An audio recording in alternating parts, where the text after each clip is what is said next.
हातमा रामायण थाप्नु को? तपाईको हातमा हाम्रो हातमा रामायण थापेर मेरो भाषा मार्ने को? कसले राख्यो रामायण? तपाईँ हो। कहिले राख्यो रामायण? हाम्रो जसरी चाहिँ इन्डियाको कहिले राख्यो? हाम्रो हातमा रामायण छ, हाम्रो जता हराउने को? कसले राख्यो? इमान सिंह चेम्जोङको तपाईँ किताब पढ्नुहोस्। तपाईहरु हो, बुझ्नुभयो? किराँत इतिहास हाम्रो भाषा मार्ने तपाईँ हो। हिन्दू धर्म पहिलेदेखि मेरो धर्म मार्ने तपाईँ हो। तयार गरेछ भनेको छ। मेरो धर्म संस्कृति मार्ने तपाईँ हो। तपाईको धर्म संस्कृति मैले मास्यो भने अहिलेसम्म तपाईँ उहाँलाई कसरी परिचय गराउनुभयो तपाईँले? कसरी शेर्पा भएर धार्मिक कार्यकर्ता भन्नुभयो नि तपाईँले? धार्मिक अभियन्ता हो। धार्मिक अभियन्ता हो। प्रष्ट धर्मको हिन्दू धर्मको होइन। हिन्दूले हामीलाई चाहिँ हिन्दूकरण गर्यो। कहिले गर्यो? मलाई टोपी लगाएर नागरिकता लिन लगायो। मलाई दशैंको टीका जबरजस्ती मेरो टाउकोमा लगायो। दशैंको टीकामा भित्तामा एउटा औँलासको छापा लगायो। त्यसको जिम्मा तपाईँ लिने? गुरुङ मगर नेवारले मान्छ दशैं। तपाईँ त्यस्तो गर्नु है। यहाँको दशैं मैले के भन्छु भन्दाखेरि तपाईँ धार्मिक अभियन्ता हो। आफ्नो हिन्दू धर्मलाई कसरी जगेर्ना गर्दै लाग्नुहोस्, तर अर्काको धर्मले होचाएर आफ्नो धर्मको उत्कृष्ट साबित नगर्नुहोस्। दशैंको विषयमा नि प्रश्न पार्दिउँ, तपाईले क्वेशन गर्न पर्दैन। यहाँ दशैं काम अर्काको धर्मलाई होचाएर मेरो धर्म उत्कृष्ट भन्ने काम चाहिँ तपाईँ नलाग्नुहोस्। हिन्दू धर्मको संस्कार संस्कृतिको बारेमा तपाईँ व्याख्या गर्नुहोस्। त्यसको बारेमा ठिक छ, म आपत्ति मान्दिनँ।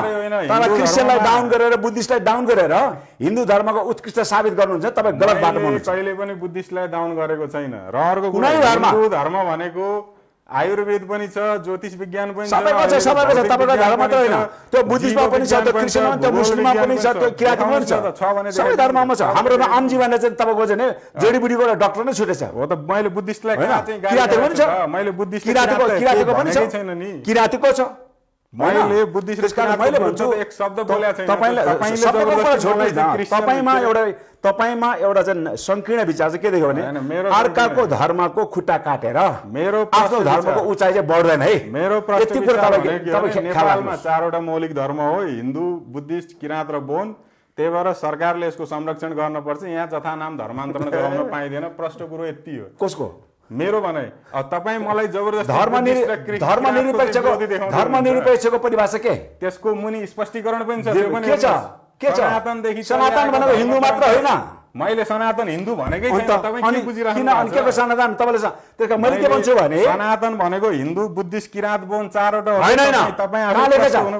कुन चाहिँ संविधानमा लेखेको छ कि संविधान त्यो लेखेको छ सनातन भन्नाले यो भने लेखेको छ? सनातन भनेको जसको सुरुवाती बिन्दु छैन त्यसलाई सनातन भनिन्छ।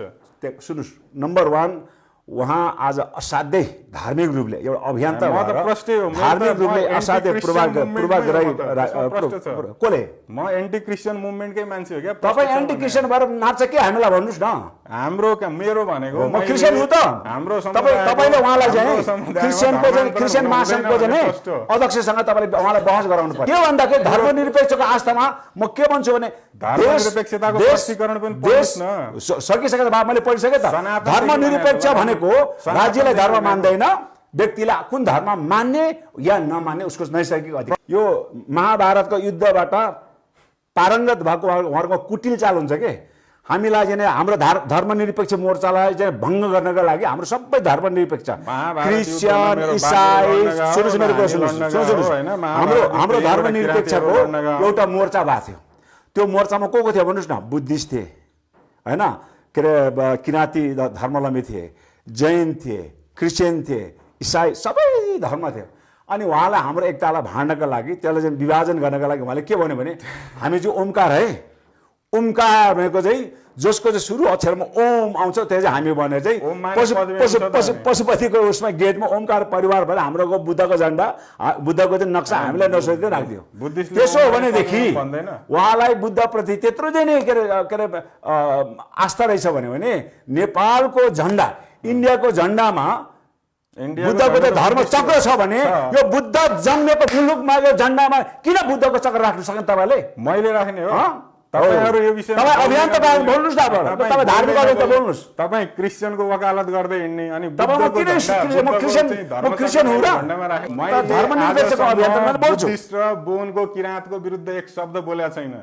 उहाँले अहिले यो यहाँ इन्टरभ्यूमा जबरजस्ती मलाई के हैन बुद्धिस्ट र किराँतको पनि विरोधी देखाउन खोज्नु भएको छ। स्वराना कष्ट हुनुस्। तपाई बुद्धिस्टको पनि विरोधी हो, तपाई किराँतको पनि विरोधी। मैले भने नि त तपाईले उहाँले के भन्नुहुन्छ भने हामी हिन्दू उत्कृष्ट, अन्य सबै चाहिँ भाँड भैलो मचाउने, वितन्नता मचाउनेका धर्मको रूपमा उहाँले त्यहाँ अगाडि गर्नुभयो। सनातन धर्म उत्कृष्ट हो, त्यसकारणले त्यसमा मैले दुई मत के छैन। उहाँले भन्नु पर्यो सनातन धर्म उत्कृष्ट हो, धर्म त्यसमा दुई निरपेक्ष मत छैन। भनेको चाहिँ नि बौद्ध धर्म, जैन धर्म, हिन्दू धर्म भन्ने संविधानमा उहाँले लेख्नु पर्यो, व्याख्या गर्नु पर्यो। किराँत र बोन छुट्यो, त्यो होइन दुईटा पनि समेट्नु त्यसकारणले म पर्छ। के भन्छु भने मेरो आग्रह उहाँ अभियान धार्मिक अभियान्ता भने के प्रष्ट धार्मिक अभियान्ता भनेको आफ्नो धर्म संस्कृतिको समृद्धि र विकास गर्ने, अरूको धर्मले हेप्ने होइन।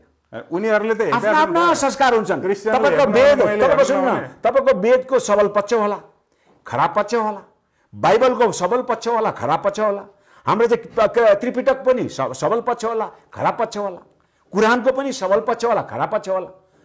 अनि हामीले अर्काको चाहिँ खराब मात्रै देख्ने, आफ्नो चाहिँ सबल मात्रै देखेपछि यहाँ त भोलि त धार्मिक युद्ध हुन्छ। अनि उहाँ जस्तो युवाले चाहिँ देशमा धार्मिक युद्ध निम्त्याउने, मैले कहाँ धार्मिक द्वन्द्व निम्ति अब जबकि यो देशको जनगणना 2068 को जनगणनामा गर्नुपर्छ भन्नु क्रिस्चियन धर्मावलम्बी मान्यहरू 15-20 लाखको संख्यामा पुगिसकेपछि 30 अब लाख के भन्ने? 30 लाख ल 30 लाख पुगिसक्यो। तपाईँलाई हिजो हामीलाई हिन्दूकरण गरेर हामी आदिवासी हिन्दूकरण गरेर 84% हिन्दू कहाँबाट पुग्छ मलाई देखाउनुहोस्। 84% हिन्दू यो नेपालमा कहाँबाट पुग्छ देखाउनुहोस्। म सेयर गर्न तयार छु।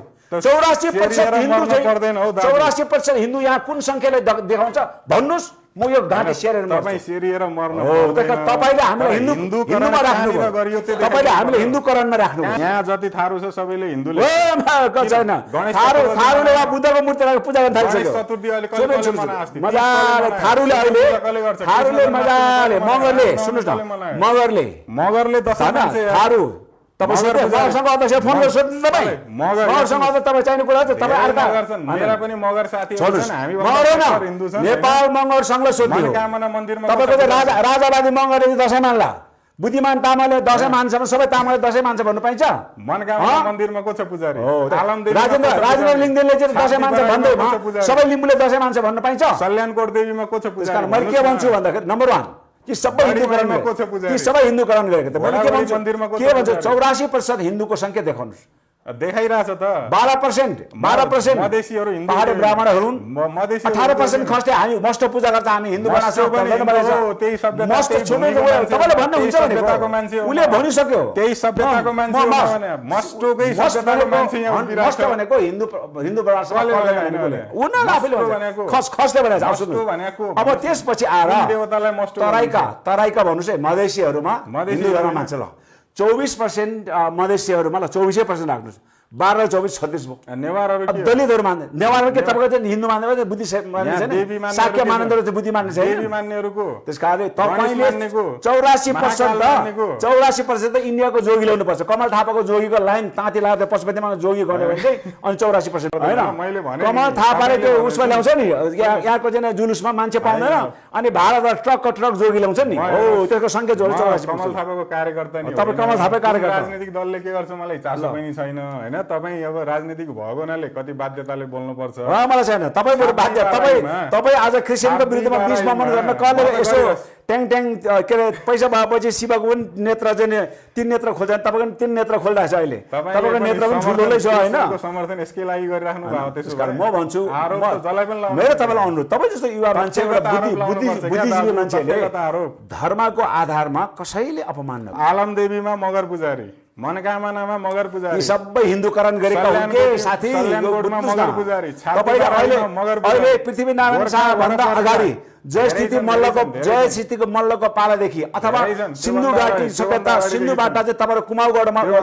मुगल राजाले खेदेर यो नेपालमा प्रवेश पछि कसरी नेपालका चाहिँ माटोहरू हिन्दूकरण हुँदै गयो भने मैले इतिहास बताएँ भने अहिले अर्को 4 घण्टा मलाई समय चाहिन्छ। कुन मुगल राजा? त्यसकारण म छोटो चाहिँ समय यो हेर्नुहोस्, तपाईँ हामीलाई मुगल राजाले खेद्यो भने तपाईँहरूलाई पनि चाइनाले तिब्बत अन्डरमा लिएपछि खेद्यो भनेर हामीले आरोप मान्दछु। तर चाइनाले हामीलाई चाइनामा जुन तिब्बतको भूभाग छ त्यो तिब्बतको भूभाग आदि हाम्रो रसुवागढीको सन्धिमा आदि हाम्रो नेपालमा परे, जुन चाहिँ नेपालमा परेको भागमा हामी छौँ। जसरी अहिले चाहिँ तपाईँको चाहिँ पश्चिमको चाहिँ कालापानीको त्यहाँ चाहिँ 82 सौकाको गाउँ छ, 8 वटा गाउँ भारतमा परे, 8 वटा नेपालमा परे। त्यही हो तिब्बतको आदि हाम्रो चीनमा परे, तिब्बतमा परे, आदि हाम्रो नेपालमा परे, सन्धि अनुसार हैन। महाकालीवारी हामी पर्यौं, महाकालीवारी कुमार। त्यसकारण मेरो आग्रह के हो भने यहाँ मुसलमानले खेदेर हिन्दू जस्तै भन्नु न, उदाहरणका लागि के अरे दलाइ लामा पाकिस्तानमा दलाइ लामा सँगसँगै तपाईहरु आउनु भनेर पाकिस्तानमा सब थोक हुन्छ, घटना घट्दैन। अपराधी घटना गर्ला, श्रीमान श्रीमतीको भारपचुको बढ्ला, के अरे महिलामाथि बलात्कार होला, एउटा हिंसा होला, ल मुस्लिममै गएर भन्न पाइन्छ? ल बौद्ध गुम्बामै पनि कुनै लामाबाट कुनै दुर्व्यवहार होला, यो बुद्धिले चाहिँ यस्तो खालको रुवान्डाको घटना त्यस्तो हो, त्यसकारण रुवान्डाको घटना ठ्याक्कै त्यही हो। यो कुरा म पनि बहस गर्न चाहन्न है।